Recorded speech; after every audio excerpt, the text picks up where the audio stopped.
If you have a fear of creepy crawlies, or in this case, spiders, Sting may not be the film for you.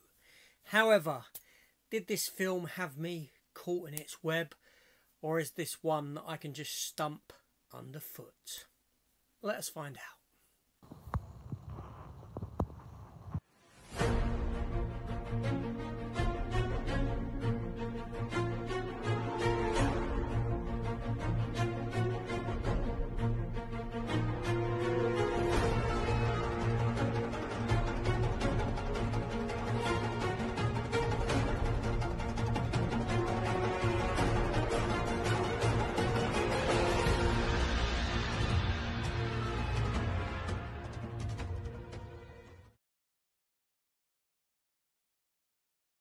So Sting is a new sort of comedy horror movie that has just recently come about. For me, it's kind of came out of nowhere. I didn't even know this film was due.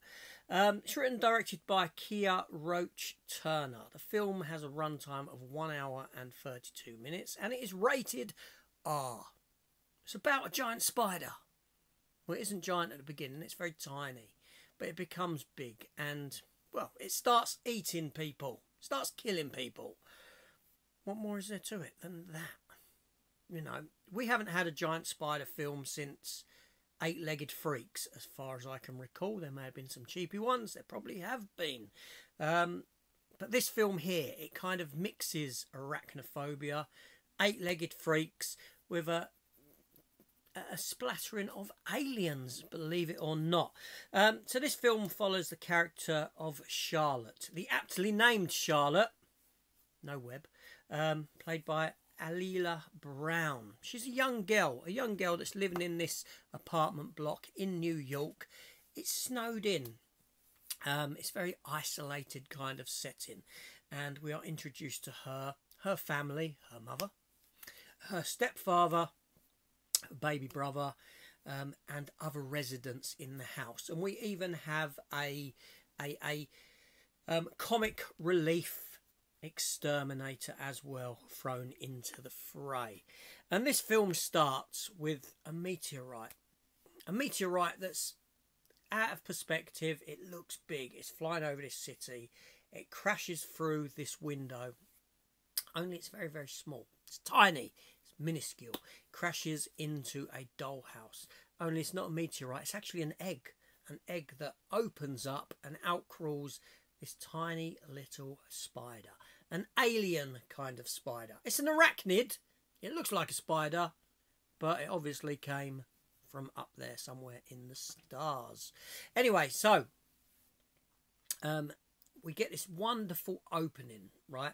We get this wonderful opening title sequence with this spider inside the doll's house crawling about. And it kind of foreshadows some of the events that will occur in the film. And it gives us a kind of perspective on the size of what this spider will become. The young girl, she finds this spider and she catches it into a jar, a glass jar. Only this spider isn't a normal spider. It grows immensely fast after each feed. She feeds it cockroaches. And not only that, it seems to have the ability to mimic sounds. It mimics the whistle of her mobile phone. So she knows the spider by this. She knows that she can recognise the noise that the spider makes. He carries on feeding it, and it grows rather quickly. Thankfully, there's a biologist that lives in the building, conveniently as well. Bit of a nutter, a bit of a kind of crazy scientist syndrome he's got. And she takes the spider to him, asking him whether he's got a fish tank that she can put it in, she can house it in, because of how fast it is growing. He asks to keep a hold of the spider, only to then go crazy and start feeding it rabbits and things like this to see how big this thing will actually grow.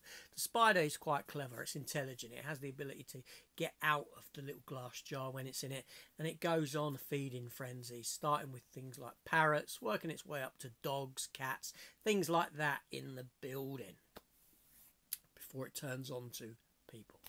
Now, like I said, this film is 1 hour and 32 minutes with about 7 minutes of end credit titles. Unfortunately, it's not a long film. It deserves to be longer. This film knows what it is and it has fun with it. It doesn't try to be anything other than what it is. Unfortunately, the film is made on a somewhat low budget. That doesn't affect the special effects in it, but what it does is it reduces the amount of special effects in it. And where we want to see a lot of spider action, we don't actually get it. We don't actually get too much of it. The spider at full size is probably the last 10-15 minutes of the movie. The rest is growing. We've got a nice array of characters in the film. They have kind of little bits of backstories, little bits of different character to them and this sort of thing. However, none of them are very much dealt with or in depth. You don't get too much in-depth characterization. There's a little bit of back and forth between the young daughter and the father or the stepfather. There's stuff between them that could be explored more. All in all, we've got a film that is rather short, and it honestly deserved to be longer than what it is. It honestly deserved to have a bigger budget to be able to do more with what it does. But that's not to detract from what we actually got. We do have a nice short runtime film that does enough in the time that it does. But like I said, could have been longer. Now, like I said, obviously the film is influenced by the likes of things like Arachnophobia, by things like Eight-Legged Freaks. But not only that, there is an alien-esque kind of feel to it at the end, where the young girl, she sort of Ripley's up. She dons herself up. She protects herself. She's got a weapon. It's a water blaster. But that leads me to the fact that early on in the film there is actually a Chekhov's gun moment where straight away you say, well, that's how you're going to rid yourself of the spider, or that's going to assist in how you rid yourself of the spider. It's a fun film. A fun time was had watching it.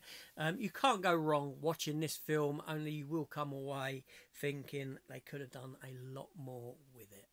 It does set up a sequel, I will say that, and fingers crossed it wouldn't be bad if we got one, if it had a larger budget and gave us what you really want from this movie. So even though the film is lacking in a sense, it's only lacking in its budgetary restraints and its runtime. Otherwise, there's a lot of fun to be had therein.